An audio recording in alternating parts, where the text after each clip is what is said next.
Bonjour Marie-Hélène. Coucou Caroline, ravie de te retrouver. Toujours un plaisir d'échanger avec toi. Alors aujourd'hui, on va voir comment on va nommer cette vidéo, mais on avait évoqué l'idée de parler de nos difficultés de parents en fait, partir du postulat qu'on traverse tous les mêmes galères en fait, que donc c'est important d'en discuter entre nous. Et puis, il y a un lien qu'on a vite fait, c'est par rapport aux écrans, à la technologie et comment en fait ça s'est immiscé dans nos vies très très tôt et même dès la naissance. Parce que oui, on a tendance à tout ramener à la naissance, hein, parce que c'est le cœur de notre métier. Et en fait, on va présenter les choses sous un aspect où effectivement, même dès la naissance, il se joue des choses particulières avec la technologie. Je te laisse la patate chaude comme d'habitude. C'est toi qui Oui, commence. c'est vrai que plus on échange et plus on se rend compte à quel point, et c'est pour ça on veut vous en faire profiter, à quel point ça nous fait du bien d'échanger et de réfléchir à tout ce qui arrive dans nos vies, en fait, dans nos vies de femmes et particulièrement de maman quand même, faut le dire. Et là, le temps là de lancer la vidéo, j'étais en train de me dire heureusement qu'il y a des gens comme nous. Alors, je sais on est nombreux et nombreuses à faire ça, on n'est pas les seuls, mais qu'il y a des gens comme nous qui prenons le temps de réfléchir et de se poser 2 minutes. Alors, c'est plus que 2 minutes, mais de se poser pour réfléchir à ce que la société nous impose et veut nous amener à vivre, en fait. Alors, on va faire le lien avec la naissance et la technologie, mais plus globalement, on est vraiment là-dedans. Et si on fait pas un pas en arrière, on prend pas un peu de recul, ben on se laisse complètement embarquer Mm. parce que la société veut nous amener à faire, c'est-à-dire consommer. C'est quand même le maître mot, c'est consommer. Et pour consommer, on va faire le lien avec ce dont on a échangé en off. Pour consommer, on est obligé de travailler et surtout beaucoup, beaucoup, beaucoup travailler. euh, quand on a, quand on n'a qu'une seule source de revenus qui vient de notre travail. Et on en arrive à avoir des femmes épuisées, en fait. Plus ça va et plus je m'en rends compte de ça. Je le savais, mais en fait, j'ai ce message qui me revient régulièrement. J'ai fait une rencontre d'entrepreneurs hier soir et c'est vraiment ce qui m'est venu, ce qui m'a frappé encore. Ce sont des femmes qui foncent et qui n'arrivent pas à prendre soin d'elles et tout ça. Et c'est pour ça que nous, on attaque ce sujet-là depuis la naissance, parce qu'en fait, quand on prend de bonnes habitudes, en fait, dès la grossesse, à ne pas continuer à courir, la grossesse, c'est vraiment, oui, c'est pas une maladie, mais c'est aussi un moment où on a besoin de s'arrêter, de prendre le temps. Et moi, la première, pendant mes grossesses, j'ai fait n'importe quoi. J'ai continué comme si de rien n'était, mais la vie m'a arrêtée. C'est-à-dire que j'ai pas eu le choix. Mon col a commencé à s'ouvrir bien avant le terme et la vie m'a arrêtée et j'ai été alitée. Bon, ben voilà. Le problème, c'est que quand on n'écoute pas le message, ben la vie nous le, nous le fait parvenir d'une manière plus ou moins douce C'est et ça. moins on écoute et plus c'est difficile. Plus le messager va frapper très, très fort. Ouais. C'est ça. Et le message est encore plus violent à recevoir, en fait. Et bon, voilà, je me suis un peu éparpillée sur le sujet, mais euh, on voulait en fait vous partager le fait que c'était hyper important comme quoi on a tous les mêmes galères en tant que parents et en quoi c'est important de se retrouver pour échanger et pareil, faire un pas de recul et se rendre compte à quel point c'est pas forcément nous qui faisons mal les choses aussi, mais c'est aussi ce que la société nous impose et sur lequel on doit mettre des barrières, des limites pour ne pas se laisser embarquer en fait par tout ça et trouver ce juste milieu. Et pourquoi le lien avec la naissance et j'espère que vous arrivez à suivre mon cheminement, mais c'est le prendre soin de soi, faire un pas de recul, se poser et revenir au corps et le lien avec le fait que, voilà, comment on accouche aujourd'hui en France, la majorité du temps, c'est avec une péridurale et on est sur nos écrans. Voilà. Que ça soit la future maman, que ça soit l'accompagnant. Au lieu de suivre, et après je te laisse la parole, et Non, au lieu sinon je de vais aller boire un petit café puis je reviens après.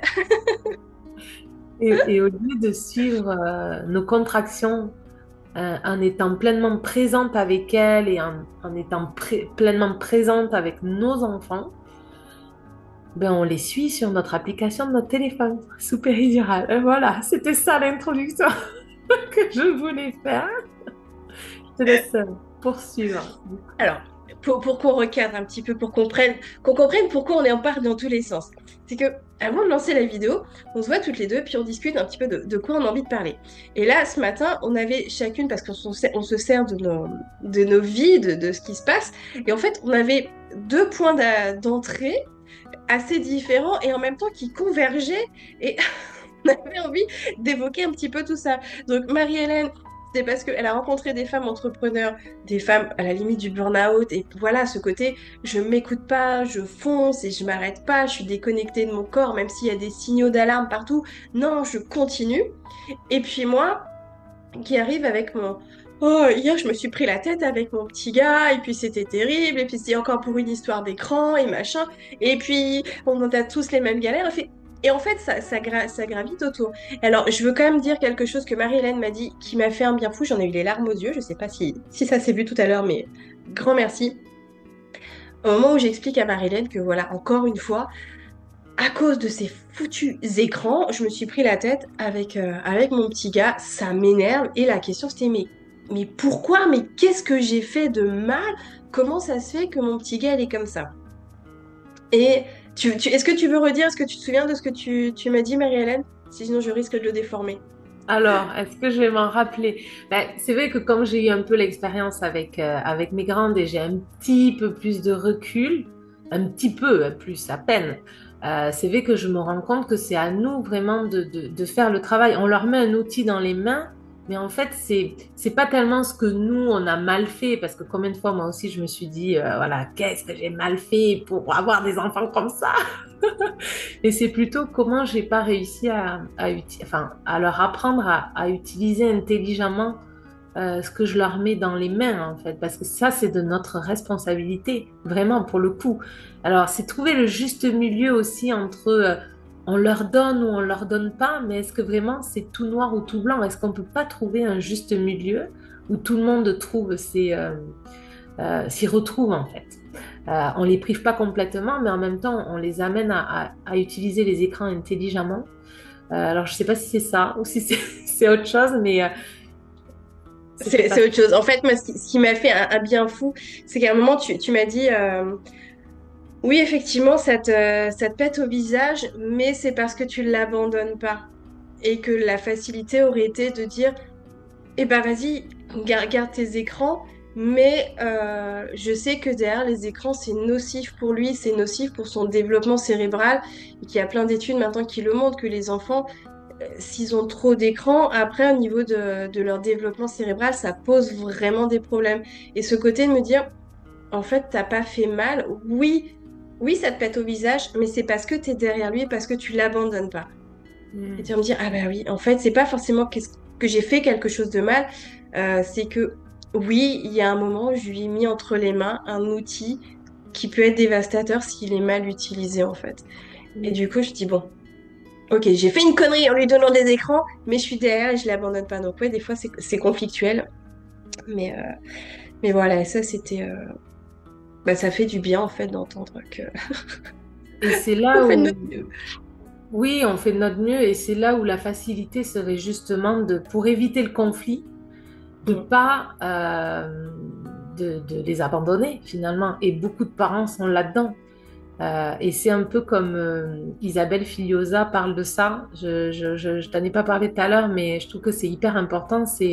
En fait, on se plaint de nos enfants qui font des crises dans les supermarchés pour avoir un jouet, un machin, un truc, mais qui c'est qui les amène dans les supermarchés? Un enfant. n'a pas besoin d'aller dans les supermarchés. Alors, on est plus ou moins obligé, mais en fait, c'est avoir conscience de ça. C'est que euh, peu importe le sujet, est-ce que vraiment ce qu'on fait est adapté? Et plutôt que de corriger, on va dire, un comportement, c'est des fois la meilleure manière, c'est plutôt d'éviter aussi certaines choses. Un Mm. enfant a besoin de s'épanouir dans la nature, de faire des expériences dans la nature, et vous verrez qu'un enfant ne fera pas de crise dans la nature. C'est C'est quand même clair, extraordinaire. c'est clair. Et puis même eux le reconnaissent, hein. Quand ils Ouais. sont en pleine forêt, machin, ils le disent qu'ils sont bien. Ouais, c'est cool, et puis c'est détendu, et tout le monde est plus calme. Et effectivement, si déjà à la base on remettait nos comportements à l'origine, et c'est ça qui est terrible aujourd'hui, c'est qu'on est très exigeant déjà envers nous-mêmes, on prend pas le temps de se poser, on fonce tête baissée, mais en plus on entraîne nos enfants dans la même course effrénée sans prendre en compte que eux n'ont pas le recul nécessaire, ils peuvent pas analyser et tout ça. Donc tu dis, mais quel modèle on leur montre en étant à fond là-dedans et en ne prenant pas conscience en tant que parent, encore une fois, ce que tu disais, faire ce pas de côté, de dire, ok, toi, t'es un enfant, donc déjà, tu réagis comme ça, c'est à moi l'adulte de m'apaiser, c'est à moi aussi de corriger le tir pour que toi, tu puisses décharger, tu puisses être bien. Et c'est encore une fois cette course où, ouais, on fonce tête dans le guidon, on s'arrête pas et on se rend même pas compte de ce qu'on fait. Mais par contre, on va aller enguirlander nos loulous parce que, ah bah le soir, faut que ce soit calme à la maison, ah bah le soir, faut que ce soit comme ça, alors qu'ils ont passé leur journée bah, comme une cocotte minute, faut que ça explose. Et si on n'a pas ce pas de recul de dire, bah ok, là t'as besoin, ok, moi j'ai besoin de calme, certes, parce que c'est dans mon fonctionnement, mais toi t'as besoin d'exploser, bon bah vas-y, explose, et puis après ça ira. Donc ouais, c'est un petit peu triste cette course, mais du coup on est tous logés à la même enseigne. Je sais pas si c'est rassurant en fait, mais on partage tous les Et mêmes choses. je trouve que ce qui est rassurant, c'est de commencer à en avoir conscience déjà, parce que tant qu'on s'en rend pas compte, ben, on continue en fait. Et puis on choisit pas, finalement, on suit ce que la vie nous amène et prendre ce temps de réflexion et de se demander, voilà, qu'est-ce qui va pas, qu'est-ce que moi je peux faire, comment je peux aider. Et je trouve que se retrouver justement entre mamans, entre futures mamans, c'est vraiment s'entraider sur ce genre de choses et se dire on n'est pas seul et comment on peut avancer et comment on fait pour pas abandonner nos enfants. Je trouve que la clé, elle est vraiment là et ça commence dès la naissance. Notre enfant, on l'abandonne pas en fait au moment de... On parle toujours de la maman. Oui, la maman, elle a les contractions, euh, c'est sûr, mais l'enfant, qu'est-ce qu'il vit? Qu'est-ce qu'il vit quand la maman, elle est sous péridurale, elle est immobilisée et l'enfant, il galère à sortir? Pour moi, c'est un peu, alors, c'est pas pour faire culpabiliser, bien sûr, hein, c'est pas le but, mais c'est de pouvoir choisir, en fait, c'est avoir conscience de ce qui se passe et, et quand on a conscience, on choisit ce qu'on préfère. Et on peut préférer la péridurale parce qu'il y a des fois, la péridurale, c'est aussi le seul moyen d'y arriver. Parce que plein de choses peuvent arriver et une maman épuisée qui a des contractions depuis des jours et des heures, ben oui, la péridurale, c'est la seule solution parce qu'elle n'en peut plus, elle est épuisée. Euh, mais c'est vrai qu'aller chercher qu'est-ce qui a mené à ça aussi, parce que ça, c'est pareil. Quand on est dans l'accompagnement et on n'est pas dans le fait de refuser, non, là, moi, la contraction, je me crispe et machin, et lâcher prise, l'accompagnement, c'est un peu ce qu'on parlait dans la vidéo précédente, euh, c'est accueillir au mieux et accompagner au mieux ce moment pour justement ne pas arriver dans cet état d'épuisement où on n'a plus d'autre choix que de, entre guillemets, abandonner son bébé. Euh, mais c'est vraiment co-créer ensemble et c'est ce dont on a besoin toute la vie en fait. On a besoin de co-créer avec nos enfants alors jusqu'à ce qu'ils soient assez grands pour Mm. voler de leurs propres ailes. Mais c'est pour ça que que, que, qu'on trouve que c'est bien de commencer dès la grossesse, dès la naissance. En fait, il y a beaucoup de choses qui se jouent à ce moment-là. C'est ça, de rester en contact avec ce bébé, de rester en lien et puis de comprendre les problématiques aussi par lesquelles il passe. Alors, on se suit à peu près en termes de passage dans nos parentalités, mais je sais que moi, les miens, ils sont arrivés au plein boom de la parentalité positive, la parentalité bienveillante et machin. Et en fait, j'arrive maintenant un petit peu à m'en détacher parce que la contrepartie de cette grande mouvance qu'il y a eu, c'est un côté ultra culpabilisant en fait. Mm. Parce que, en plus, moi j'étais auxiliaire de puériculture, sophrologue spécialisée en périnatalité, donc moi je m'étais dit, ah non mais c'est bon, moi mes enfants, ça va rouler, mais comme sur des rails quoi. Pas du tout. Et en fait, du coup, c'est terrible parce que de te dire, avec toutes les connaissances que j'ai, et puis ma bienveillance et machin, j'y arrive pas. Et du coup, je me disais, mais je suis une mauvaise maman, je sais pas faire, je suis pas crédible du coup auprès des mamans que j'accompagne. Et puis, j'étais vraiment au cœur de... Alors, moi, je suis tombée dedans, je sais pas si ça avait déjà commencé avant. Mais les réseaux sociaux avec toutes ces femmes dites influenceuses en tout cas qui ne montraient que le bon côté des choses parce que c'est les réseaux. Donc elles arrivaient toujours un peu à la brivante de camp pour ceux qui connaissent Desperate Housewives. La maison elle est nickel, le repas il est toujours bio, cuisiné maison, les enfants sont nickel. Et toi tu te balades avec ton nourrisson dans les mains, tu regardes l'état de ta maison, les trucs c'est du surgelé, du machin. T'as même pas eu le temps de prendre une douche. Enfin, il y avait ce côté vraiment terrible, quoi, quand mes enfants sont arrivés. Voilà, cette pression où fallait que tout soit parfait. Donc là, ça change un petit peu. Maintenant, on montre un peu l'envers du décor en disant non, c'est pas que tout rose et strass et paillettes et monde des bisounours, c'est aussi compliqué. Mais du coup, ouais, il y a ce côté pour moi qui commence à me faire du bien de me dire, c'est pas forcément que je fais mal, c'est que de Mm. toute façon, on passe tous par les mêmes étapes parce que la technologie, elle est partout. Cette surstimulation pour les enfants, elle est partout. Et cette perte de lien, alors que ce soit pas mis à l'extrême, mais ce côté parfois perte de lien, elle est vraiment facile. Dès la naissance, quand on parle justement de cette péridurale, où effectivement, sans parler forcément d'abandon, et quoique quand tu reviens sur ton vécu intra-utérin, je sais que je suis en train moi aussi de le faire, tu sens que cette blessure d'abandon, elle est quand même là. C'est pas volontaire, hein, on culpabilise personne. J'y suis pas aussi, mais n'empêche qu'à partir du moment où tu poses cette péridurale, bien souvent, t'es tellement aux prises avec ces contractions que t'arrivais pas à accompagner que la péridurale vient pour te sauver, t'en oublies tout. Mais du coup, t'en oublies aussi ton bébé. T'es plus forcément en lien à lui dire, bon écoute bébé, là peut-être qu'on va plus se sentir ou machin. Sauf que lui, c'est toujours la même galère. Lui, il avance juste pas tout seul en fait. Et Mm. après, cette perte de lien, même si ça peut paraître aussi parfois insignifiant, n'empêche que ça, quand il y a un enfant qui te parle et qu'en fait, toi, tu es en train de scroller sur ton téléphone, le lien, il perd en qualité. T'as beau lui dire, ouais, ouais, alors attends, ouais, je t'écoute. Tu sens bien que c'est pas la même attention, quoi. Et encore une fois, voilà, après, on leur hurle dessus et puis lâche tes écrans. Ouais, non, mais c'est bon, tu les lâches, tes écrans. Alors, Ouais, faut pas oublier qu'ils modélisent vraiment d'après ce qu'on fait nous. On aura beau leur dire tout ce qu'on veut. On pourra leur dire tout ce qu'on veut.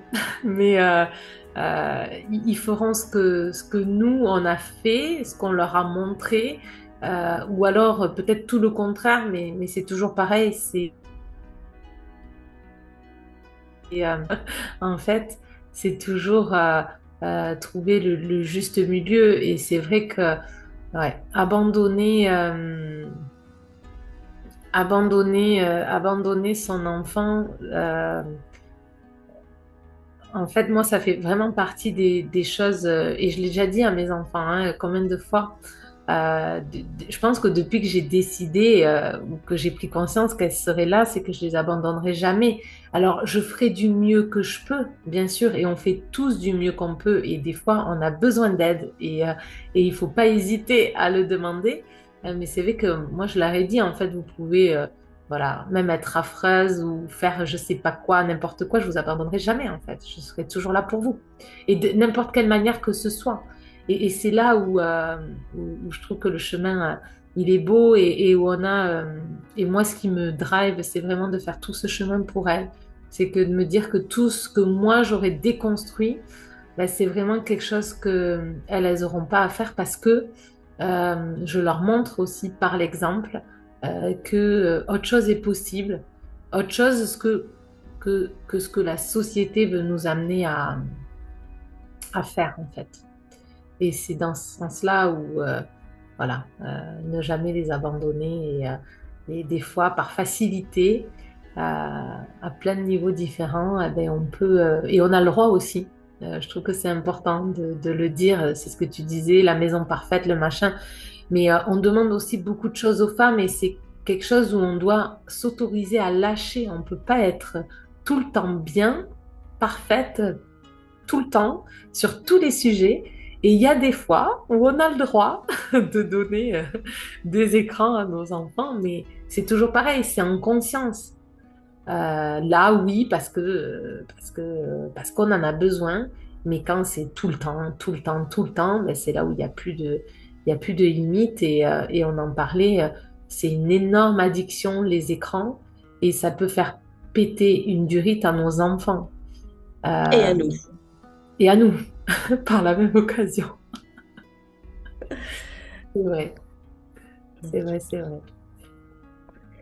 On va devoir s'arrêter là pour aujourd'hui. Je trouve que en tout cas, c'est intéressant. Il n'y a aucune notion de culpabilité à avoir. C'était vraiment cette envie de partager sur, voilà, on va trop vite tout le temps. On passe plus assez de temps à s'écouter, à essayer de faire au moins ce fameux pas de côté pour s'extraire un petit peu de tout ça et que voilà, ça se joue aussi à partir de la naissance et qu'entre parents, c'est important qu'on continue à être en lien, à être conscient de ce qui se passe pour avancer déjà nous, pour nous libérer et du coup pour permettre que le chemin des enfants soit plus fluide, plus rapide, qu'ils aient pas les mêmes étapes que nous à traverser. Je Voilà. rebondis juste pour terminer sur ce que tu as dit parce que il y a une chose dont on n'a pas parlé qui est importante, c'est la communication aussi entre les parents. Pour le coup, je trouve que c'est hyper important et ça c'est pareil, ça fait partie des choses dont on doit discuter aussi. Et si on est voilà focalisé sur nos écrans, que chacun fait sa vie de son côté, on n'a plus d'échange et on n'est plus dans le partage de ce qu'on veut transmettre aussi à nos enfants. Et ça, c'est le chemin de toute une vie aussi. Et c'est quelque chose qu'on peut évoquer pendant la grossesse, qu'on peut vivre aussi en connexion pendant la naissance, parce que le papa, il a aussi son rôle, on l'a déjà dit, mais le papa a aussi son rôle à jouer, il peut vraiment accompagner son enfant. La voix du papa, elle résonne au niveau du bassin et donc vraiment où est l'enfant. Et le papa peut être connecté aussi à son bébé justement au moment de la naissance. Et en fait, tout le monde a son rôle à jouer. Voilà, j'ai envie de terminer sur ça. Chacun a son rôle à jouer quand on s'échappe pas en fait de ce rôle et chacun a sa propre place à trouver parce que forcément on est tous différents. Euh, mais voilà, avoir conscience que on a cette possibilité-là plutôt que de s'évader dans peu importe quoi. On a pris l'exemple des écrans, mais en fait, il y a Il y en plein de aurait choses d'autres. ouais, voilà, il y a plein de choses dans notre société qui nous permet ça. Et voilà, de jamais abandonner en fait. C'est beau. Ouais. Eh ben, merci pour ce mot de la fin, Marie-Hélène. Ben, avec Bonne plaisir. journée à toi, bonne journée à tout le monde. Et Bonne puis, journée à tous. À très vite. bye bye. Au revoir.